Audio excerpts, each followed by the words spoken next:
Wednesday afternoon to everybody out there, or evening in Europe, or early morning in Australia. I don't know why I'm all blurry. Why am I all blurry? I have never figured out this thing. Maybe, I don't know, if I have to be in the middle of it. Let's see.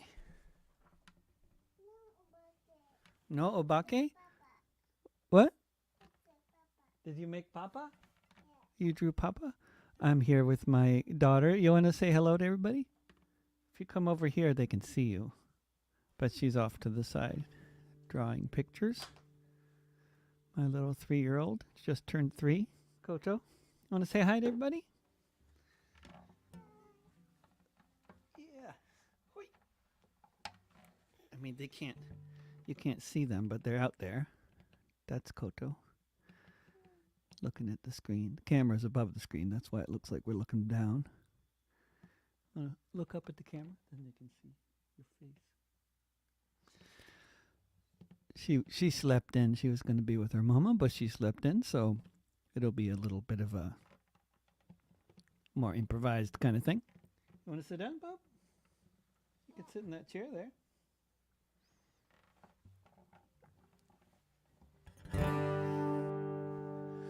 1 month from yesterday, I'm flying off to Copenhagen, abandoning this poor child. Just for a few weeks, though, don't worry. And then I'll be back. And going to Denmark and Iceland, and maybe Sweden. So if anybody's watching from Scandinavia, that's what's happening 1 month from yesterday. And I thought I'd dedicate today's set to Scandinavia.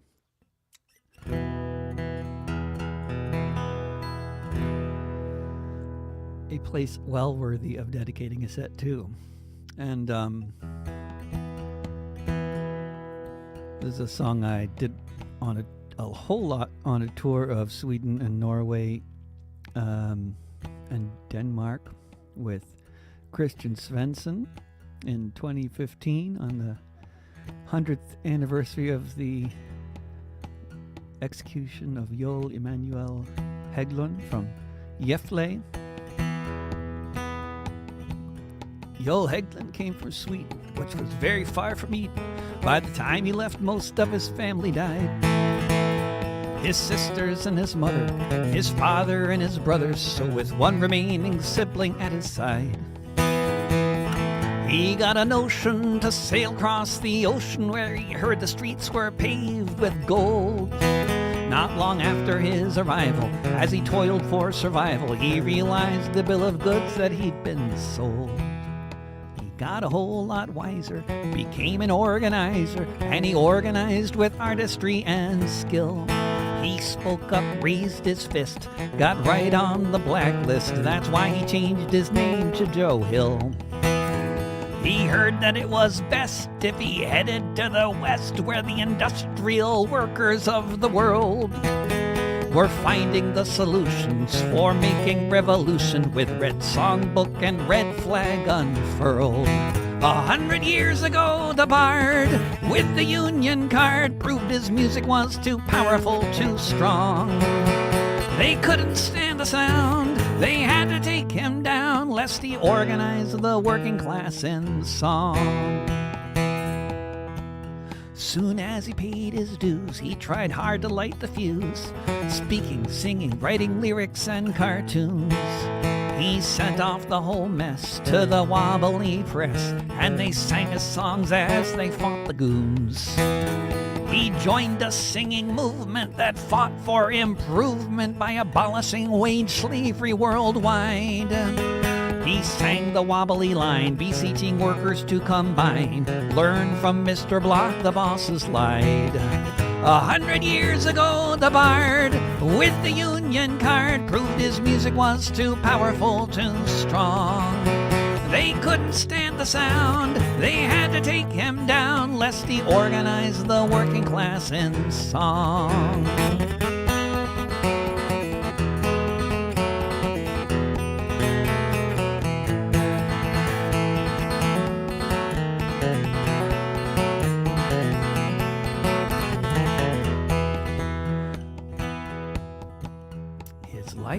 cut short by a kangaroo court, eager to determine one man's fate. Evidence was circumstantial, but that's inconsequential when you've become an enemy of the state.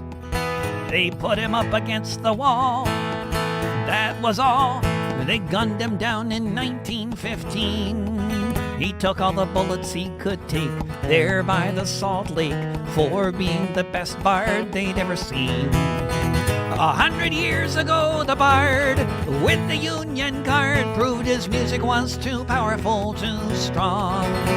They couldn't stand the sound, they had to take him down, lest he organize the working class in song. 100 years ago, the bard with the Union Guard proved his music was too powerful, too strong.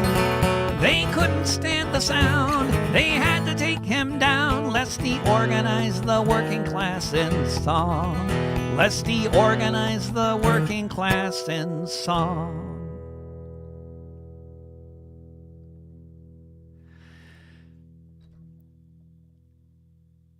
Joe Hill, Joel Emanuel Hagelund from Gefle will be long remembered.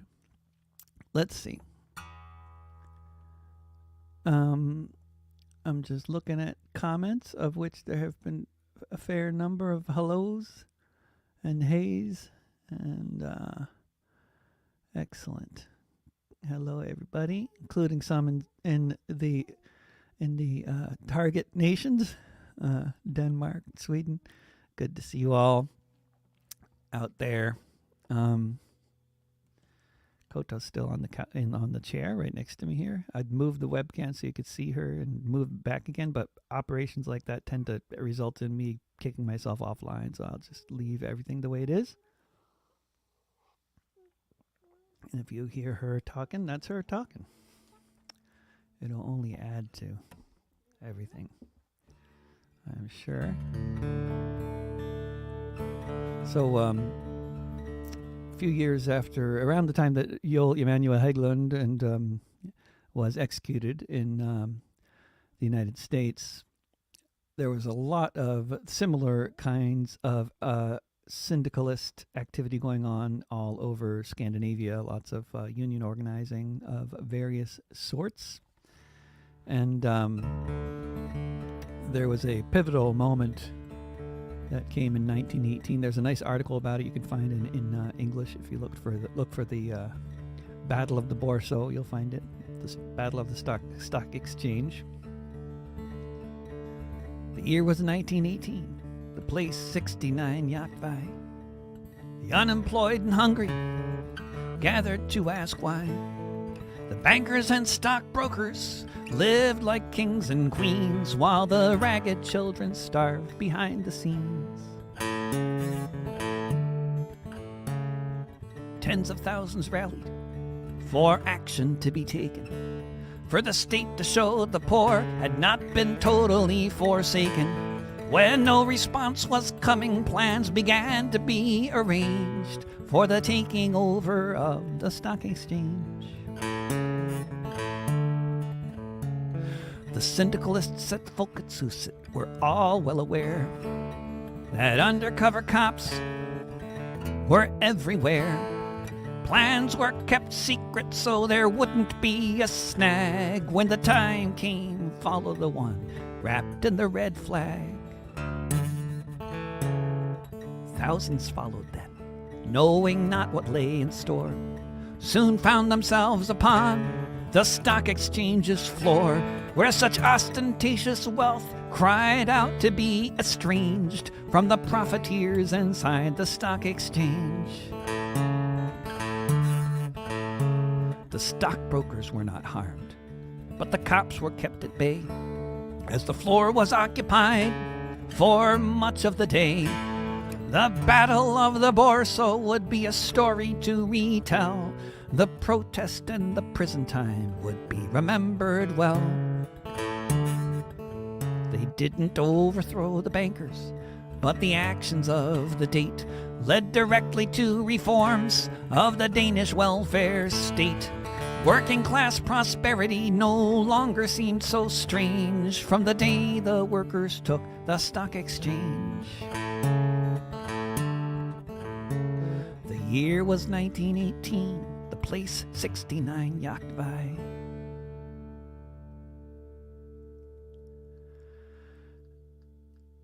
And of course, 69 Jagdweih, if it seems familiar to Danes out there, it should be, because it's the same address as the old Ungdomshuset, which of course since moved to 61 Dorteavai.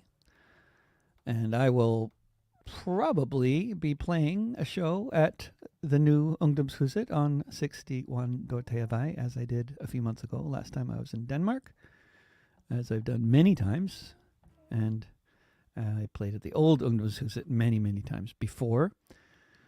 And it was some of the most memorable times of my life, for sure, was both playing at the old and new Ungdomshusets, and also perhaps particularly I guess it was 16 months of marches that went on weekly and sometimes more than weekly between the times the old house was destroyed and the new house was moved into. And there was only one thing that I thought might be a beneficial side effect of the old house being raided and destroyed, and that was what I wrote this poem about, called Ungdomshuset's Microphone. The House of the People was built in 1898. In Danish, that's Folketshuset. It was a union hall, first rate. In the 1970s, it fell into disrepair, and in 82 it got squatted by kids with spiky hair. It became a punk rock social center and left-wing to the core. Since I came to Copenhagen, I did shows there by the score. But the first time that I played there, I was nearly felled by the most disgusting microphone I have ever smelled. As I approached the mic stand and took in a deep breath, I was overpowered by the rotting stench of death. I managed to recover and make it through the night, but if there's a stinkier mic than that one, I haven't smelled it yet. That was supposed to be set, not night. Anyway, between anarchists and government, it's not an easy dance, and when a Christian sect bought Ungdomshuset, the state jumped at the chance. The cops landed on the roof in the middle of the night, filled the place with tear gas, and geared up for a fight. Masked workers came from Poland. They were taken to that spot, and guarded by police, they then destroyed the squat. But as the smoke was rising, I thought, well, at least that really stinky microphone would be thankfully deceased. Yes, as the smoke was rising, I thought about those nights. A room packed full of nose rings glittering in the lights, everybody smoking all kinds of different things, and the stinkiest mic through which I've ever tried to sing. There were weekly demonstrations with kids about to lose it. They said, the government took our building, give us a no Ungdomshuset. There were protests, there were riots, there were burning barricades, there were politicians looking on at the mess they'd made. 30 squatters were in prison, and when I was back in town, we went there to visit at the edge of Copenhagen. I got on the sound truck and I began to strum, and I was suddenly accosted by the smell of someone's bum. It was then I realized, without a single doubt, that microphone had been rescued. Someone had gotten it out. Here it was before me. A reminder of the past, before cops and helicopters came and filled the place with gas. After quite a lot of struggle, the kids got another squat, and the punks are back in Denmark, whether you like it or not. It's a movement that inspired folks, wherever they may be, for example, in Malmö, just across the Baltic Sea. Or, actually not the Baltic Sea, but the, what's it called? Öresund, where someone opened a museum to recall struggles far and near, where sitting on a shelf I observed with cheer a thing so noxious and repulsive that it took my breath away. The world's most offensive mic was now Exhibit A. After that mic had been retired and was now beyond rebuke, after years of service amid the cigarettes and puke, and it should surely have a place, perhaps you feel the same, if someday someone opens the Punk Rock Hall of Fame. And somebody asks, have I heard of Dan Berglund? It's No, a great Swedish communist folk singer? No, I don't think I have. Although I'm a big fan of some other Swedish communist folk singers. That's not one I've come across that I recall.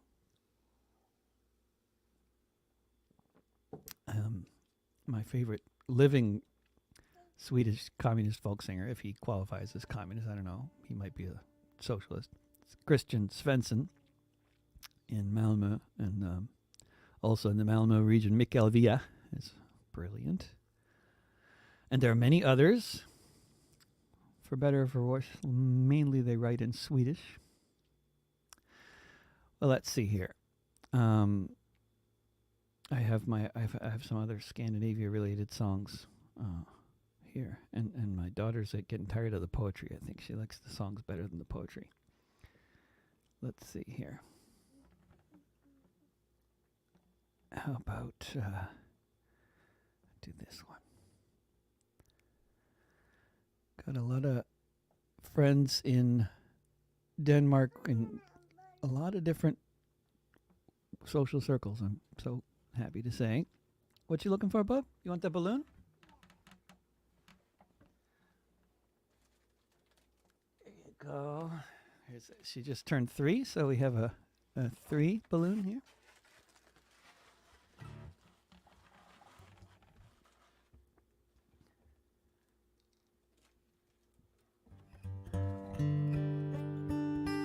So I'm, of course, this is a Scandinavia marketing pitch here. So excuse me, but I not only on page 3 of the Socialist Youth Federation songbook, but I know some of the folks who built this windmill, and it's an honor to know them. Let's see, but this balloon is going to get popped by my guitar strings if it's there, but you might want to move over that way. You want to play with it over here? Why don't you play with it over there, and then it won't get hit by the guitar? Can you go over there and play with it? Okay.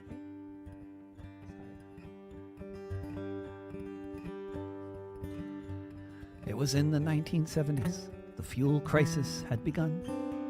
The choices were presented to us as if we had none. Leaders of industry said they could solve the problem by mastering the power of the radioactive atom. Some folks in Western Jutland got a notion in their heads. They thought there might be something they could offer up instead. A few hundred people gathered at a little place called Tvind and declared their will to harness the power of the wind. We're gonna build the biggest windmill in the world. We're gonna build the biggest windmill in the world.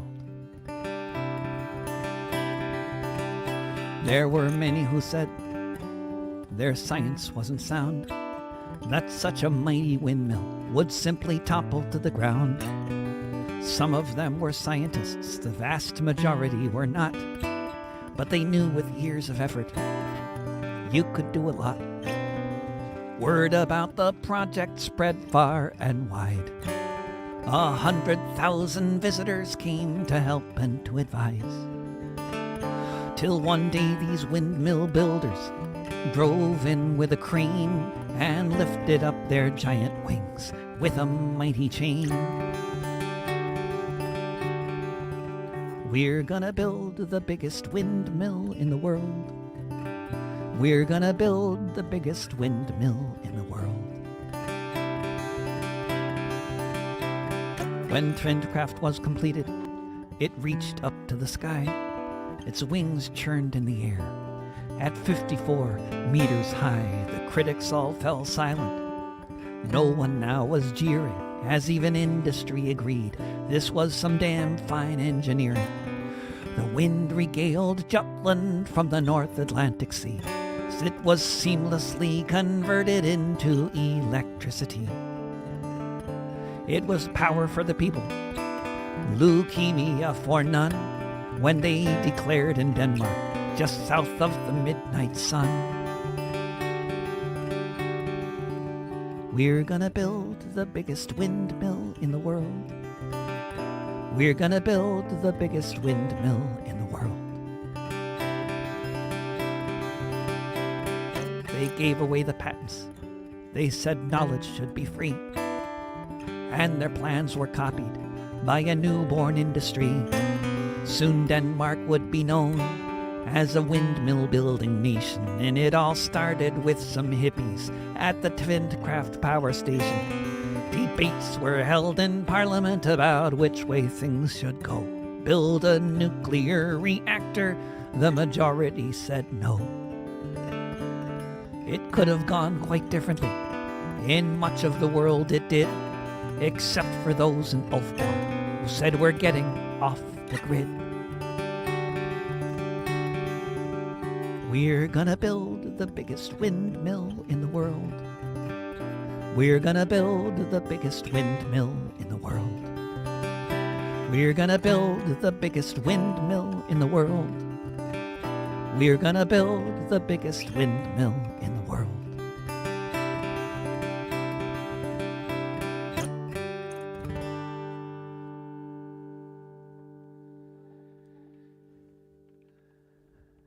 And Kamala suggests The Dam, which is very much definitely on my list here. And yeah, from the environmental movement in Denmark to the environmental movement in Iceland.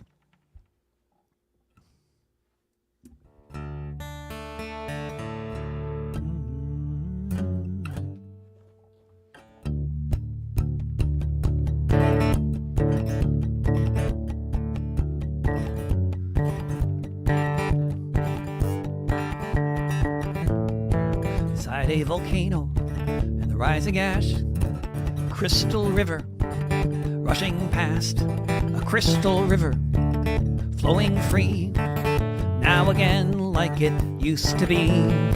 Since now the dam is out of sight, blown apart by dynamite, blown apart by everyone in the land of the midnight sun. 100 farmers the next day called the cops so they could say, if you're looking for one to blame. 100 farmers gave their names, said it was I who couldn't just stand idly by. We all knew that sometimes you must commit a crime. There was a blast, a booming sound, and the dam came crashing down.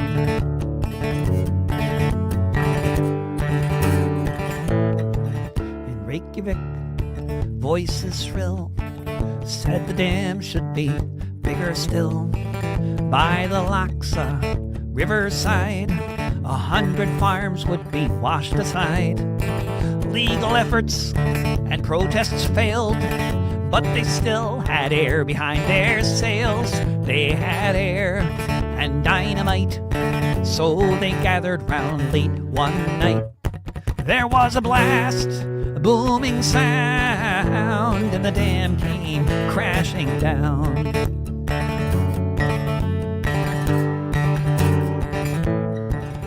Prosecutors tried to choose which farmers had lit the fuse, but not a one would tell the tale. Not one farmer went to jail. The dam was never built again, and many still remember when by the Laxa River they set things right with a couple sticks of dynamite. There was a blast, a booming sound, and the dam came crashing down. There was a blast, booming sound, and the dam came crashing down. Crashing down.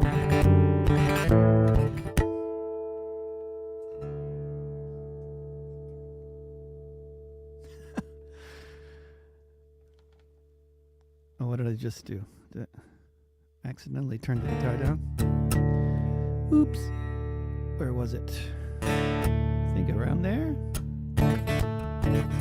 Maybe a little louder.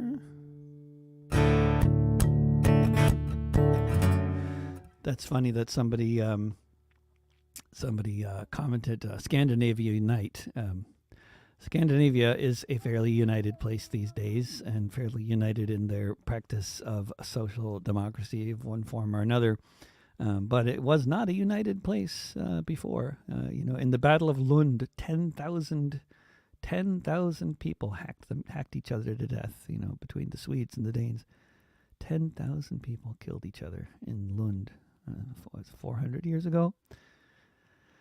So it was not a united place. And as Christian Svensson traveling around Denmark and Sweden, we were always looking at these different statues it was always like either a Swedish Dane killer or a Danish Swede killer. And these, if you look at the statues, so often the case.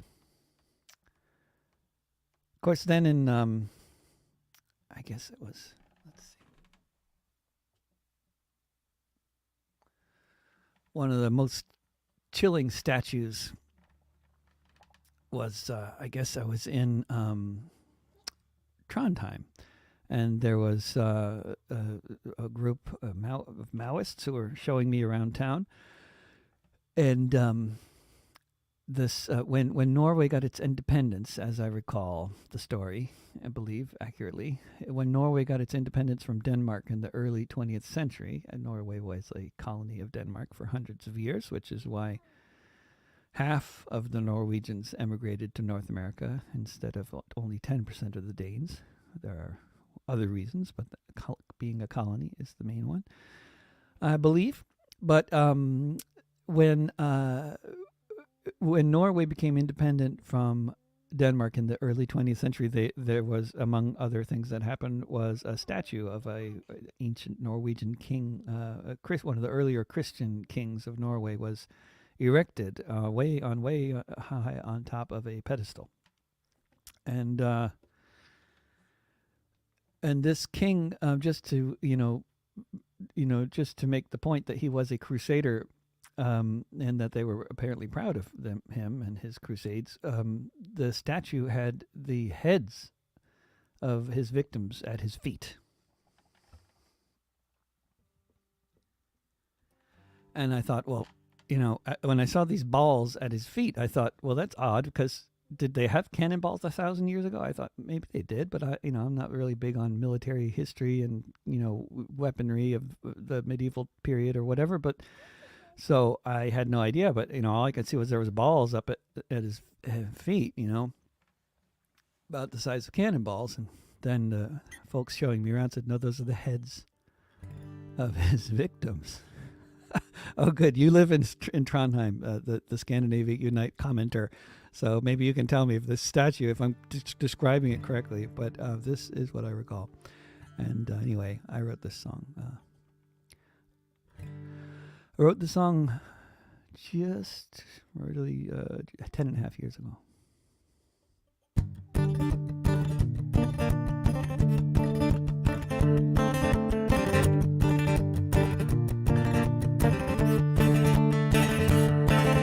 They say he acted alone for a Europe white and free, a sick and twisted man from an otherwise sane society, the image of Aryan blonde, almost iridescent, with a manifesto quoting from the Crusades to the present.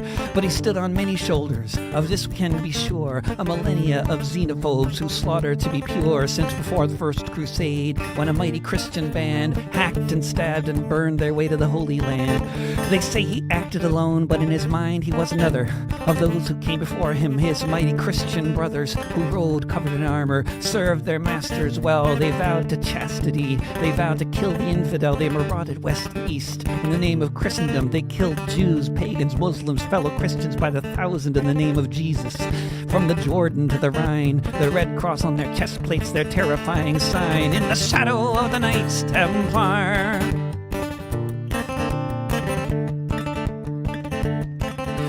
they say he acted alone. No one said this of the Pope, whose victims were left burning or hanging from a rope. The Lord's own Inquisition. For 6 centuries, the ethnic cleansing of a continent, a Christian tyranny, European Jews. and European Muslims fled the Christian caliphate to be protected by the Sultan. For 500 years they prospered beneath the Turkish sky. For those left behind, convert or die in the shadow of the Knights Templar.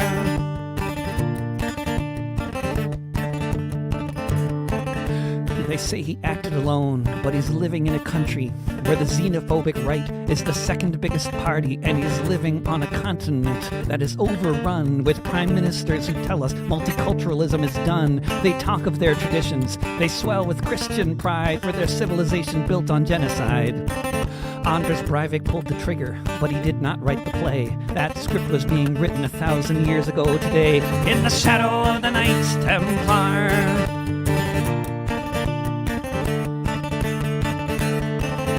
They say he acted alone, and they want us to believe that moderating rhetoric is the best we can achieve. But moderating rhetoric will bring us nowhere near to the understanding that the problem is right here. European empires, European greed, European Christians poison European seeds, European racists running European states, European tolerance for European hate in the shadow of the Knights Templar.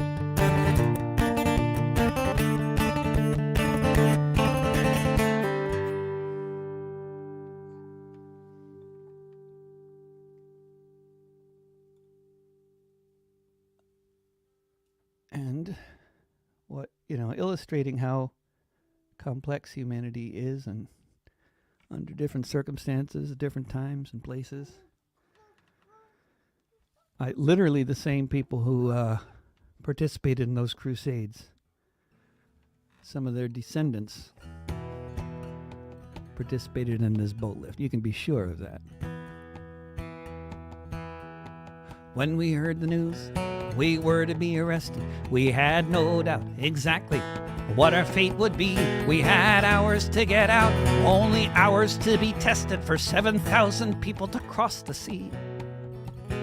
We had to go at night in the cover of the darkness. There's no way I could exaggerate the threat. We tried not to make a sound, wore nothing that would mark us, but no one knew how far across we'd get.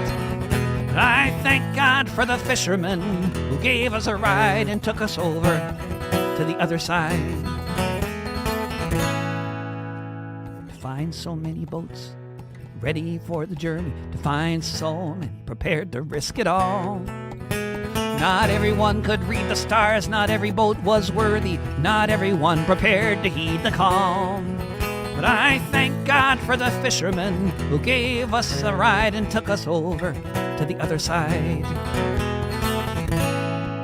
Some risked everything for free, accepting nothing but a handshake. Some charged enough to live on for a year. But such details don't matter when so much is at stake, when all that matters is a boat that you might steer. We lived out the war in Sweden, while so many others didn't, and most people now would easily agree. To say we deserved asylum would simply be redundant in the boat lift of 1943. I thank God for the fishermen who gave us a ride and took us over to the other side. I thank God for the fishermen who gave us a ride and took us over to the other side. And took us over to the other side. And took us over to the other side.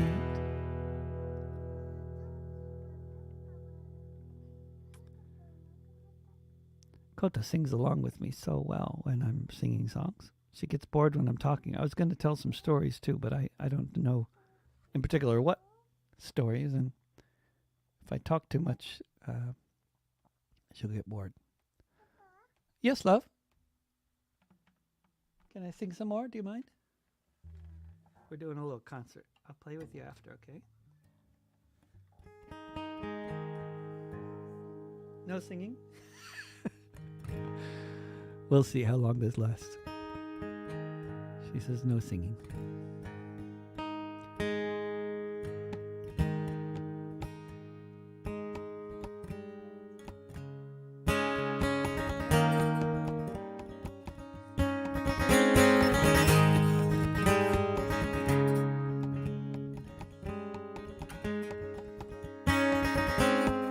treaty was rejected. 1992. Most Danish voters were afraid. They already knew that it would not be a good thing to give away control to the likes of neoliberals like Mitterrand and Kohl. It was voted down, but then in 1993, the vote was held again for the Maastricht Treaty. This time the ruling parties got what they were looking for, and that very night the city sounded like a place at war on the streets of Copenhagen.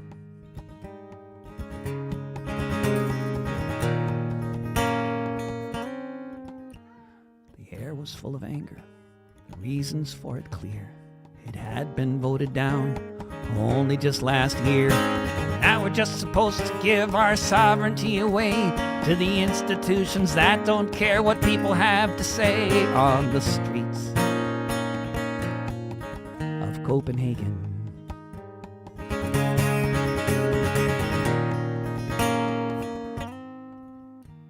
Stones flew, windows broke, more than many folks could bear as the riot cops fired tear gas in the air. Before the night was over, the cops stood right there in that spot, fired pistols at the crowd. 11 people were shot on the streets of Copenhagen.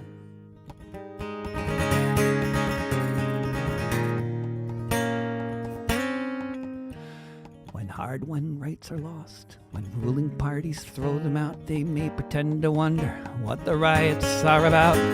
But anywhere near Norbro, you'd find few who disagree about exactly what happened on that night in 1993 on the streets of Copenhagen. On the streets of Copenhagen.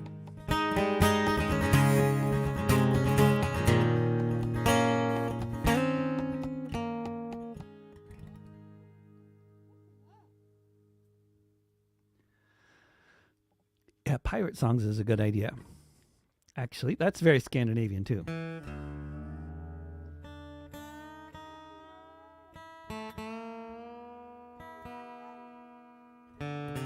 we sing a pirate song?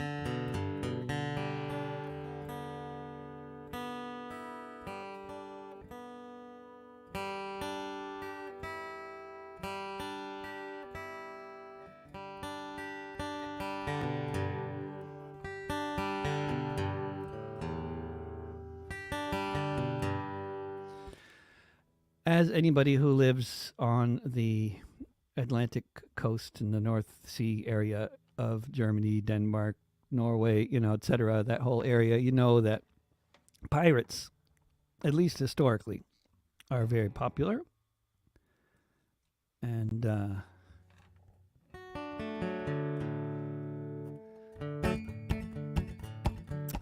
children's songs are also very popular in Scandinavia. And while this song is not a Scandinavian song about Scandinavia, it is about pirates, and it's a children's song, so it might as well be Scandinavian. Here's to the Children's Power Movement of Denmark. I went outside one night and a man was standing there. He had a great big beard and lots of hair. He said, won't you come down to the shore and join my jolly crew? We'll wander around the world beneath the skies of blue. We'll sail upon the 7 seas, travel near and far.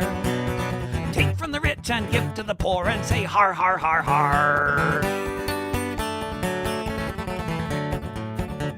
We'll go out on the ocean, and when the coast is clear, we'll eat birthday cake each day of the year. We'll land on a little island, then we'll form a choir, blow on whistles and kazoos and dance around a fire. We'll sail upon the 7 seas, travel near and far. Take from the rich and give to the poor and say har, har, har, har. If we see the Navy, we will shout with pride. We are scary, hairy pirates, so you better run and hide. We'll stamp our feet upon the floor and our peg legs too. We'll take your stolen treasure, 'cause that's what pirates do. We'll sail upon the 7 seas, travel near and far. Take from the rich and give to the poor, and say har, har, har, har. We'll sail upon the seven seas, travel near and far. Take from the rich and give to the poor, and say har, har, har, har.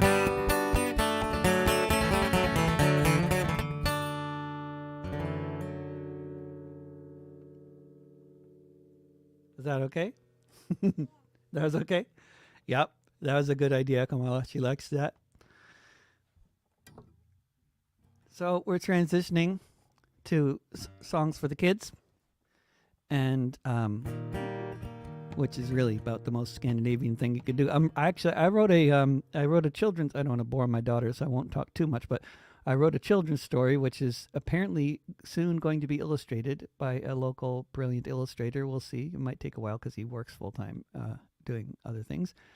But I wrote this song. A children's story based pretty much like 90% on Anisette and Thomas Koppel of the band Savage Rose, who we had a gig together at a little festival in Copenhagen one day, long time ago, and at the Karen Mind Kultur House, Huset, Kulturhus, yeah, she's getting bored, and they told me this story about their daughter and this children's animal farm that she was a part of there near the Culture House there, and I wrote a story about it, and called The Children's Animal Farm. Eventually, you can look for it. It's online, but not illustrated yet. You bored? What's that, baby? Oh, you want water? You want water? Is there water on the table? I'll get you water in a minute, okay? We'll sing one more song. Should we sing one more song? No singing? I'm disobeying her. I went to play at the playground to do things I like so much. Run with my friends, play make-believe, swing on the swings and such. But this morning I went to the playground and bullies were guarding the swings. They knocked over the slide, dumped out the sandbox, took away all of our things. This playground is run by bullies, and they're all so big and mean. But this playground was made for all of us, and we're gonna change this scene.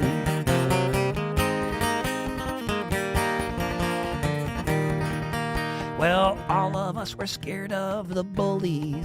They were so big and we were so small.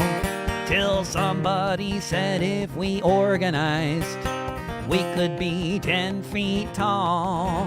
We stood on each other's shoulders, put blankets over our heads. We looked like monsters and we roared like lions, and those bullies ran home and hid under their beds. This playground was run by bullies, and they're all so big and mean. But this playground was made for all of us, and we're gonna change this scene.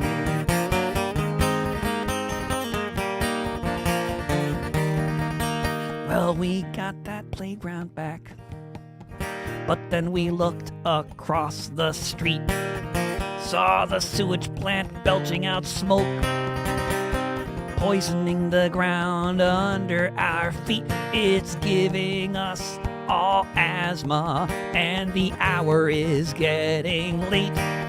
So we marched across the way, and we blocked that factory gate. 'Cause this world is run by bullies, and they're all so big and mean. But this world was made for all of us, and we're gonna change this scene. This world is run by bullies, and they're all so big and mean. But this world was made for all of us, and we're gonna change this scene.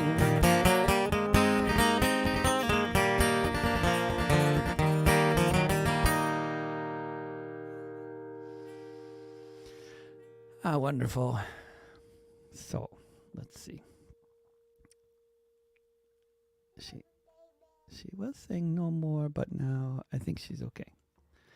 Hello, Koto. And since my host in Iceland is watching, one more song about Iceland.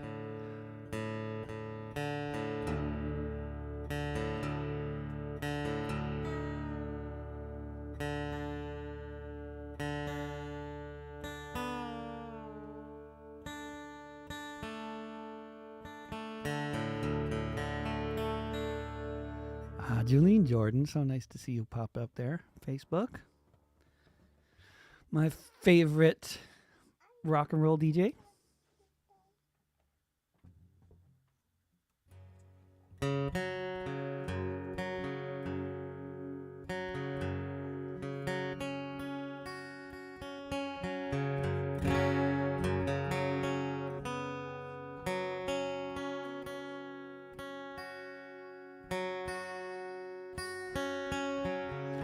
So I know I'm often hesitant to sing this song with actual Icelandic people in the audience because I know that the government in power kind of sucks now, and I don't know what's up with that. But there was a time when things were very impressive. Oh, you know, we don't want water. I should have gotten you water before. There's no water on the table? She pretends she doesn't know how to pour water just to kind of get me out of here, you know. She knows how to pour water. And now she's going to go prove she knows how to pour water. She heard that. Iceland is an island with 500,000 or so Vikings, mostly known for volcanoes, hot springs, and fishing, known for its welfare state for being good and socialistic, certainly not known for being corrupt or nepotistic, but in the USA and Europe when they were deregulating banks, Iceland's politicians took bribes and joined their ranks. Soon you had a situation one would think just couldn't be. A bank whose debt was worth 10 times the country's GDP. When Wall Street imploded, sure enough it spread. Banks all over the world were floating in the red. All over the world, governments made the plan to cut spending and raise taxes on the working woman and working man. The banks were bailed out while the people had to pay. But in Iceland, people thought there must be a better way. And the earth stood still a moment. Fear was struck in every top.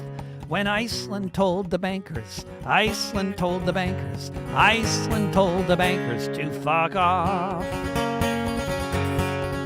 Folks were in the streets in Reykjavik and just couldn't be ignored. They said this is a debt we Icelanders can't afford. Let's guarantee deposits of all our people, yes indeed. But as for all the speculators motivated by their greed to make really dumb investments, to them Iceland said good luck. Sorry for your losses, but we don't really give a fuck. The 1% all trembled when they took away the trough. When Iceland told the bankers, Iceland told the bankers, Iceland told the bankers to fuck off. Gordon Brown called them terrorists, said we cannot let this stand. Who do these peacenik blondes think they are in Iceland? He threatened isolation, an economy in flames, but the Icelanders said sorry. But the banks can settle their own claims, though that might be harder for them now that they're under house arrest. Or else they fled the country as they were most unwelcome guests. And now Reykjavik's recovery just makes the fat cats scoff. Since Iceland told the bankers, Iceland told the bankers, Iceland told the bankers to fuck off. If you haven't heard of this example, perhaps there's a reason why. The owners of the world don't want this kind of shit to fly. They say we all must pay up in this shakedown by the mob if we can't afford to pay the rent cause we don't have a job. They say it's not their problem if we're forever shackled by their debt. We must save the 1% from the fate they should have met. But there is an alternative, though it makes the fat cats cough. Since Iceland told the bankers, Iceland told the bankers, Iceland told the bankers to fuck off. Since Iceland told the bankers, Iceland told the bankers, Iceland told the bankers to fuck off.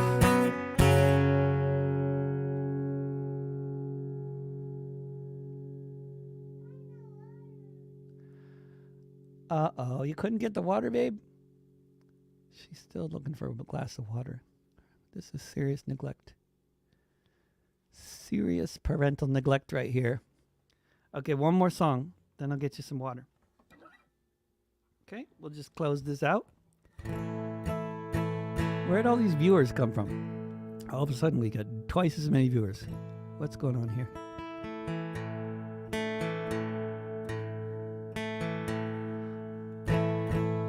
Well, if you missed the rest of the show, which you must have because you just came here, then it'll be online. When I'm done, you can watch the whole thing afterwards. And also, it'll be on podcast in podcast form if you look for This Week with David Rovics, wherever podcasts are found. And if you want to support my efforts, then go to davidrovics.com/subscribe or patreon.com/davidrovics and become one of my supporters, which is how I survive these days.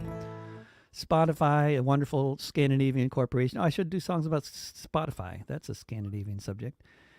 They apparently 23% of my audience on Spotify comes from Spotify's algorithm, so that's nice. Actually, it's very nice. But it'd be nice if they paid something too. But I didn't even think about doing a song about Spotify. That's very Scandinavian, but I forgot about Spotify being Scandinavian. I could still do that. Let's see if I can remember it. The song. I haven't practiced it, but I was thinking of this one, which is also very Scandinavian. Mayday. Mayday is, it's a global thing, but it's especially a Scandinavian thing. If you've been to Scandinavia, you know. Red flags everywhere. I love it.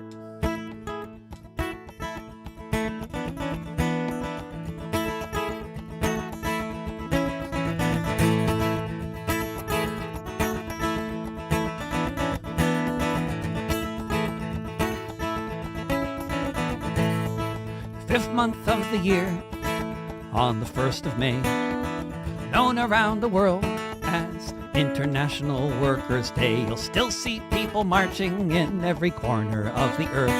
St. John to Santiago, Kerala to Perth, all keeping alive the fantasy what could happen down the line when the workers of the world combine.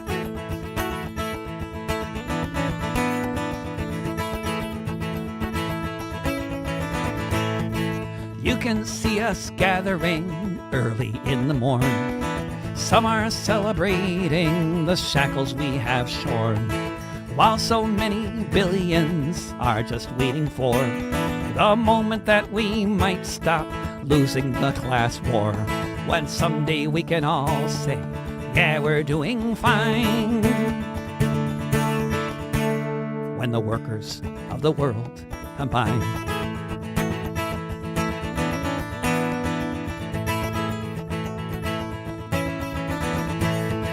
When that time arrives, maybe it looks like May Day, like a festival that comes home and doesn't go away. Every race and gender, every walk and station, with the working class united, every land and nation. Then just watch what happens when we follow the same sign, when the workers of the world combine.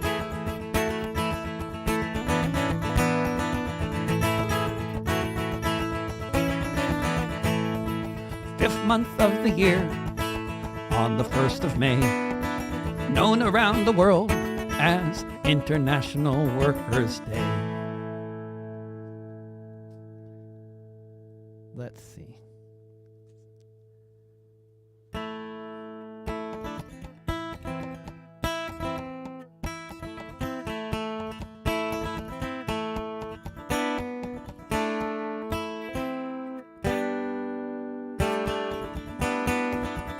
Each time a song was streamed, I received 1 cent. This is exactly what I need each month to pay the rent. I made... no, I don't remember the song. I made that calculation. Looking at the stats, must be a lot of people wearing the same hat. The concept may not be perfect. In the streaming age, if we want to form a movement, could be the first stage. The idea is very simple. Set up some ground rules, otherwise big tech make millions. Plays the rest of us for fools. Now I'm dreaming about the day. No, I don't remember the song. That's a terrible way to end on a song I don't remember. I've written 2 songs about Spotify. I'm very curious to check out this other one somebody mentioned, Exposure Kills. That's a wonderful name for a song. You can die of exposure. That's what Chris Chandler always would say when people would say, you want to do a gig? Doesn't pay anything, but he'd say, you can die of exposure, you know? But there's another request. It is also very Scandinavian, this song, even though it's not specifically about Scandinavia, because one of the things about Scandinavia for me may seem really silly for people who live there, but for the rest of us, it's not. It's a hopeful place. It's a very hopeful place. It gives many of us hope for how society could be. And I know you folks who live there see the downside of it much more than the upside oftentimes, especially the youthful radicals I hang out with. And you're right, of course, to be seeing the downside and struggling to make Scandinavia a better place. But because if you didn't do that, then surely it wouldn't stay that way. But it sure is an amazing place. And I'm looking forward to visiting. February 18th, I land in Copenhagen.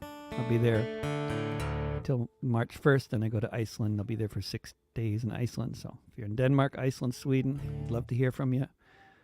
Koto, you've been such a good kid. Thank you. I'll get you some water. I know I said that a long time ago. This is not a good parenting example here. An old cloth torn and fraying came like a clarion call to illustrate the saying, united we stand, divided we fall. A thin veneer torn by disease shredded the great con laid bare, come from across the seas, now floating in the air like a corpse that's lying exposed, that all of us now can see at all the cadaver shows about a society, the veil of fantasy lifted that gives us at least some idea how another world is possible. And I can hear her breathing now.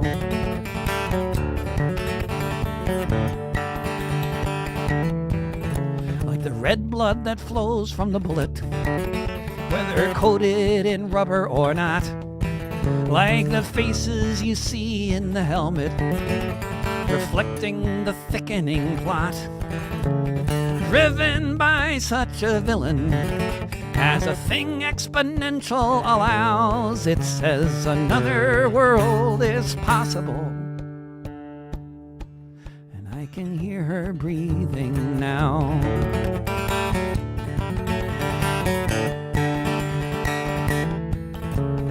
Pallor on so many faces, on every end of the town, on the murals in so many places, boarded up, long ago shut down, making all the connections between the mule and the plow. It says another world is possible, and I can hear her breathing now.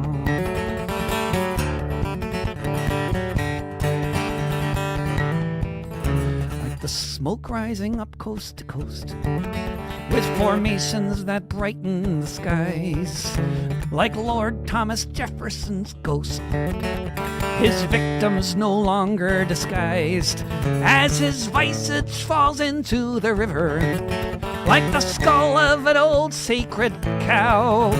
Another world is possible, and I can hear her breathing now.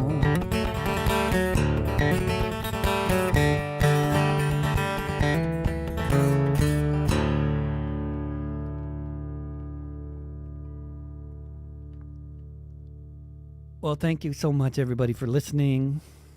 and I will be back next week to be talking to Scott Harris of Between the Lines Radio. And then I'll be back again doing concerts. And this is Koto, and thanks so much, Koto, for being such a good kid.